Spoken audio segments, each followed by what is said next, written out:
மாணவர்களின் சீருடை என்றாலே நமக்கெல்லாம் ஞாபகம் வர வேண்டியது தனக்காக வாழாத மனிதர், பெருந்தலைவர், கருப்பு காந்தி, காலா காந்தி, தென்னாட்டு காந்தி, கிங் மேக்கர் மற்றும் கர்ம வீரர் என்றெல்லாம் அனைவராலும் பாராட்டப்பட்ட ஒரு மாபெரும் மனிதர் காமராஜர் அவர்களைத்தான் நாம் நினைவு கூற வேண்டியிருக்கிறது. ஏழை பணக்காரர் என்ற வேற்றுமையானது மாணவ மாணவிகளிடையே அகல வேண்டும் என்ற ஒரு நல்ல நோக்கிலே இந்த இலவச சீருடை திட்டத்தை முதல் தமிழ்நாட்டிற்கு அறிமுகப்படுத்தியவர் பெருந்தலைவர் காமராஜர் அவர்கள். தமிழக முதல்வராய் பொறுப்பினை ஏற்ற பெருந்தலைவராம், பல்வேறு துறைகளில் தமிழகம் வளர திட்டங்கள் வரைந்தவராம்.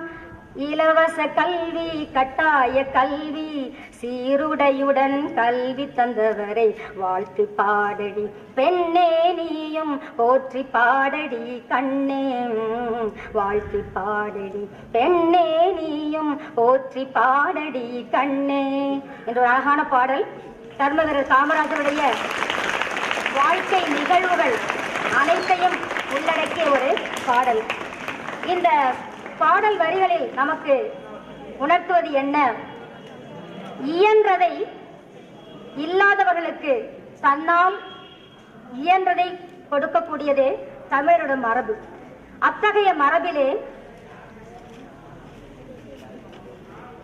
முகம் தெரியாத, ஏன் முகவரியும் தெரியாத உங்களது முன்னேற்றத்திற்காக அழகான சீருடையில் நீங்கள் பள்ளிக்கு வர வேண்டும், நல்ல மாணவர்களாக நல்ல மனிதர்களாக உருவாக வேண்டும் என்ற உயர்ந்த நோக்கிலே கண்டங்களை கடந்து வாழக்கூடிய திருவாளர் முருகானந்தம் மற்றும் அவருடைய குடும்பத்தார் அத்துணை பேருக்கும் நாம் அனைவரும் நெஞ்சார்ந்த நன்றிகளை முதற்கண் பலத்த கரவொலியோடு காணிக்கையாக்குவதில் நாம் மகிழ்ச்சி அடைய வேண்டும். வாழ்வதற்கு அர்த்தம் வேண்டும், நாம் வாழ்வதிலும் அர்த்தம் வேண்டும்.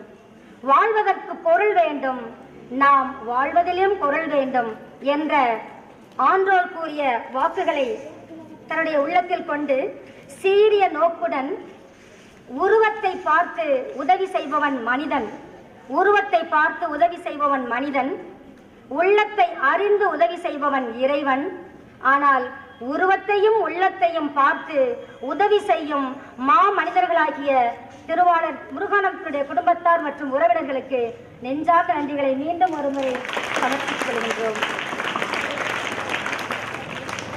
ஒரு கவிஞன் கூறுவான், மக்கள் சேவை செய்பவர்கள் மட்டுமே இந்த மண்ணில் வாழ முடியும், மக்கள் சேவை செய்பவர்கள் மட்டுமே இந்த மண்ணில் வாழ முடியும், மற்றவர்கள் எல்லாம் வருவோர் போவோர் கணக்கில் செல்லக்கூடியவர்கள் என்று கூறுகிறான். அந்த விதத்திலே